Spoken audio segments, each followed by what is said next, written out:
Okay, so for the most part on two-stroke pipes, the damage in the gooseneck comes from a hit over here on the big side. Even with a pipe guard combo that I have, it still will get tweaked on a really hard hit. What will happen is obviously the gooseneck will tweak this way. I have not had it happen any other way. I guess it could on this side, but this side doesn't usually take a hit. It's this one. So with these, I love this stock KTM pipe because it's tuned really well, but it's about as thin as a tin can. So it bends really easy, which is bad for taking dents, but it's good for fixing it.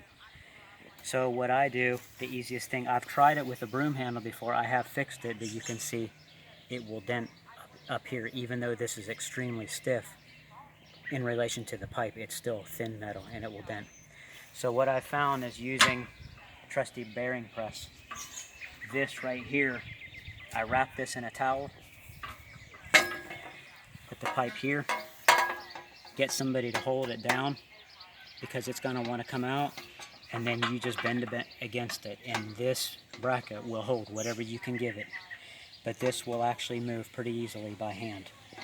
Now, with a gnarly, it's another story. I could never do it myself, not by hand, but I have fixed the same way. And like I said, don't be fooled. You don't need to bend this. What you're bending is this part right here, this part here.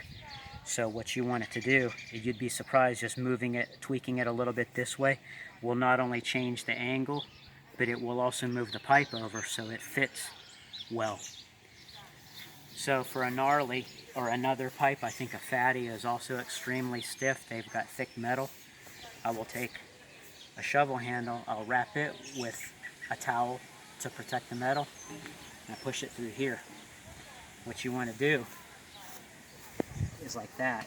I'll hold it like that somehow, and then use the leverage of the shovel, because what you want this to do is move that way. When this goes that way, it turns, and that's pretty much, that will fix it. And it probably only takes about 4 or 5 millimeters to move to get it to the angle that you need it to.